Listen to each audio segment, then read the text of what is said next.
So, the 1938 version of Robin Hood. The 1938 version of Robin Hood is so fun.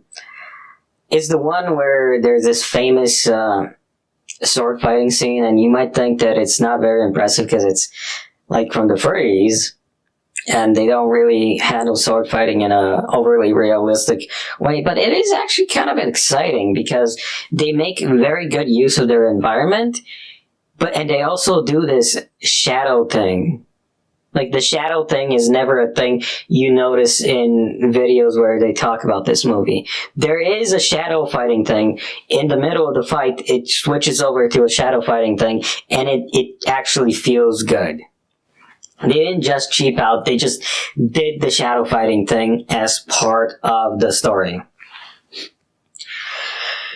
Another good thing about this movie is it does give you a moral lesson where the love interest is like, oh, these are like bandits, blah blah blah, and then the bandits show up in a creative way and they're like, but my dear, we are fun bandits, aren't we? Basically. And they're like just chilling with her, and she's like, and the nanny's like, oh. And it all starts with Robin Hood doing the most badass thing you can think of, which is like, he marches into the villain's lair holding a dead stag and says hello. And they the villains just let him sit down as they talk to him because they think he's crazy. Either that or they're planning on having him be a part of their side or something. But it goes on for a bit, and then he does his escape. And it's like, you simultaneously feel like, fuck this guy, fuck this guy. And then at the same time, he's like, it's also tension filling, you know? I really want to see this scene ripped off by some new movie, basically. You know, like, this movie is just, I mean, a lot of the shots in between the most fun stuff are just feel like kind of like filler, but they're like not too much of a problem. You know, I can absolutely see this exact movie redone today with some minor changes, minus HJW bullshit, and just for the fun of it, for very little money, for less than 10 million, right? I would pay to watch this movie remade. So basically, yeah, I am giving this like a pretty good rating. It is worth watching. Some of the stuff here is really, really fun.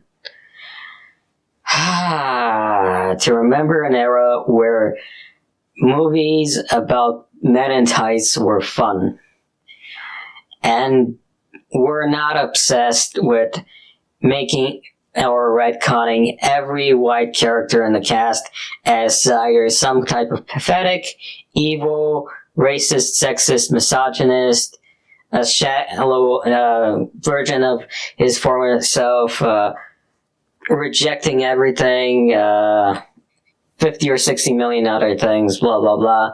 And you didn't just have girl bosses going in and being special. Like, being written by the worst type of narcissists. Like, we had a fun era of hot chicks with superpowers who were not whatever the fuck She-Hulk was. Or whatever the fuck Captain Marvel was. They weren't misandrous, they weren't this and that, blah, blah, blah.